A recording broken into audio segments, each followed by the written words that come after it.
Bom, no último vídeo, esse é o vídeo 4, né? No vídeo 3 nós falamos sobre os princípios de Grice e a gente falou muito rapidamente sobre o princípio da cooperação. Dos princípios pragmáticos, né, descritos por Grice, além do princípio da cooperação, que tem como subcategorias as máximas conversacionais, as 4 máximas conversacionais, nós temos o princípio de economia, nós temos o princípio de informatividade, nós temos o princípio de quantificação positiva ou negativa, temos o princípio da sinceridade e temos o princípio da sucessão temporal. Bom, e o que defende Grice é que a gente teria que, então, trabalhar com todos esses princípios no sentido de cumprimento para que a conversa, a escrita, a comunicação, ela não tenha falhas. Bem,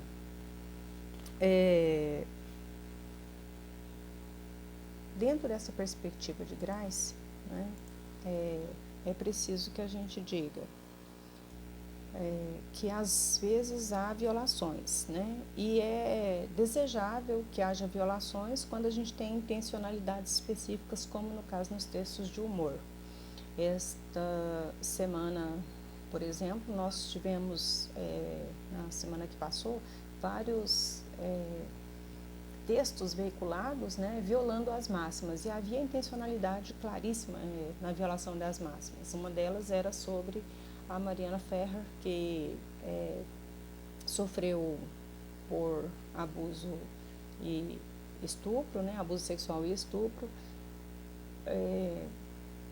O criminoso não recebeu a pena que se esperava receber, então surgiram várias manifestações em forma de memes, em forma de tirinhas, em forma de textos não verbais, né, para fazer essa discussão. Então, quando eu vou pensar nesses textos que foram veiculados, né, eles violam várias máximas. Outra situação que violou muitas máximas foi a situação das eleições nos Estados Unidos, né?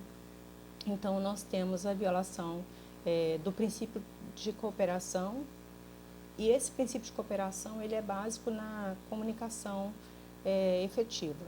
Bom, o que acontece é que quando a gente pensa em relações culturais ou interculturais, os princípios, né, eles podem ser violados sem intencionalidade.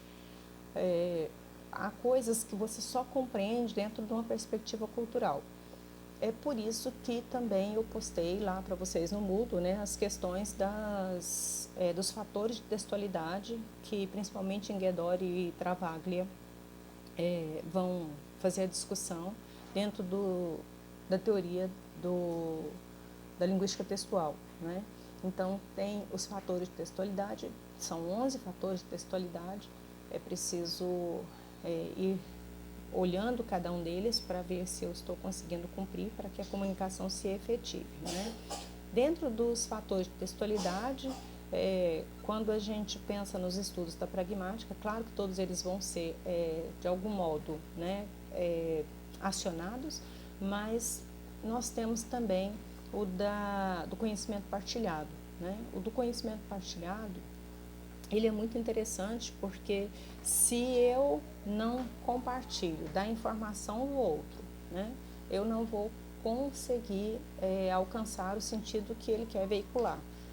Então, se eu digo aquela mesma frase que a gente já falou aqui, né, está fazendo tanto calor, para uma pessoa de uma outra cultura, mesmo que ela esteja na sala que eu estou aqui, isso não pode não funcionar como um ato que vai promover uma ação, ou seja, ele seria um ato ilocucionário, se manteria como ato porque ele tem uma intenção, mas ele não chegaria a ser perlocutório, porque eu dizer para uma pessoa, né, está fazendo calor, de uma outra cultura, que não sabe que quando eu digo isso, eu desejo que ela tome uma providência, então eu não teria felicidade na minha comunicação, tá bem?